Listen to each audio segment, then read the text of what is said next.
Hi guys, welcome back to my channel. Premier ലീഗിൽ നടന്ന Arsenal versus noting forest മത്സരം 0-0 എന്ന സ്കോർ ലൈനിലാണ് സമനിലയിൽ അവസാനിച്ചത്. ഈ ഒരു മത്സരം സമനിലയിൽ അവസാനിച്ചതോടുകൂടി പ്രീമിയർ ലീഗ് പോയിന്റ് ടേബിളിൽ 54 പോയിന്റുമായിട്ട് ആഴ്സണൽ രണ്ടാം സ്ഥാനത്ത് തന്നെയാണ് തുടർന്നുകൊണ്ടിരിക്കുന്നത്. ഈ ഒരു മത്സരത്തിലെ പെർഫോമൻസ് നോക്കുകയാണെങ്കിൽ ആദ്യ ഹാഫിൽ കലഫിയോറയുടെ ഒരു കർവിംഗ് ഷോട്ടൊക്കെ ഉണ്ടായിരുന്നു. നിർഭാഗ്യവശാൽ ക്രോസ് ബാറിനെ അടിയിട്ട് പുറത്തേക്ക് പോവുകയായിരുന്നു. അതിനുശേഷം വലിയ രീതിയിലുള്ളൊരു ഇമ്പാക്റ്റും ആർസണൽ പ്ലേയേഴ്സിൻ്റെ ഭാഗത്ത് നിന്നും കൊണ്ടുവരാൻ സാധിച്ചിട്ടുണ്ടായിരുന്നില്ല. അത്യാവശ്യം നല്ലൊരു ടൈറ്റ് മാച്ച് തന്നെ ആയിരുന്നു.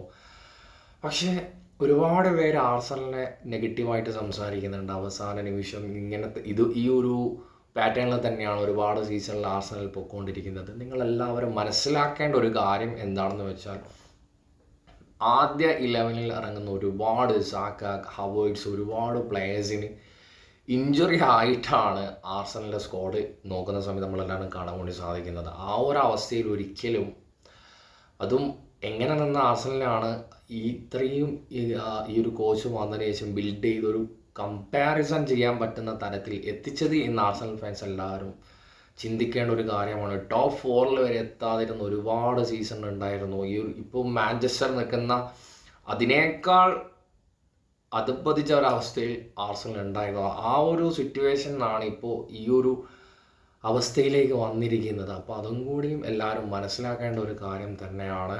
ഈ ഒരു മത്സരം തോൽവിയിലേക്ക് പോകാനുള്ള ഒരു ഓപ്ഷൻ ഉണ്ടായിരുന്നു. സാലിബയുടെ ഒരു ടാക്ലിംഗ് ഉണ്ടായിരുന്നു. ആ ഒരു ടാക്ലിംഗ് മിസ്സാവുകയാണെങ്കിൽ ചിലപ്പോൾ ഈ ഒരു മത്സരം 1-0 എന്ന ആ ഒരു സ്കോർ ലൈനിൽ നോട്ടിംഗ് ഫോറസ്റ്റ് വിജയം കരസ്ഥമാക്കുമായിരുന്നു.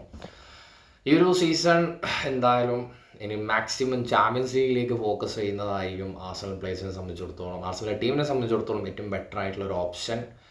പ്രീമിയർ ലീഗ് ഓൾമോസ്റ്റ് അല്ല, 100% കൺഫേം ആയിരിക്കുകയാണ്. ഇനി ഒരിക്കലും ലിവർപൂളിനെ മറികടന്ന് 1-ാം സ്ഥാനത്ത് എത്തുമെന്നും പേഴ്സണലി ഞാൻ വിശ്വസിക്കുന്നില്ല. നിങ്ങളങ്ങനെ വിശ്വസിക്കുന്നുണ്ടെങ്കിൽ നിങ്ങളുടെ അഭിപ്രായം കമൻറ്റിൽ രേഖപ്പെടുത്തുക. അപ്പോൾ ഗൈസ്, നെക്സ്റ്റ് വീഡിയോയുമായി വീണ്ടും കാണാം.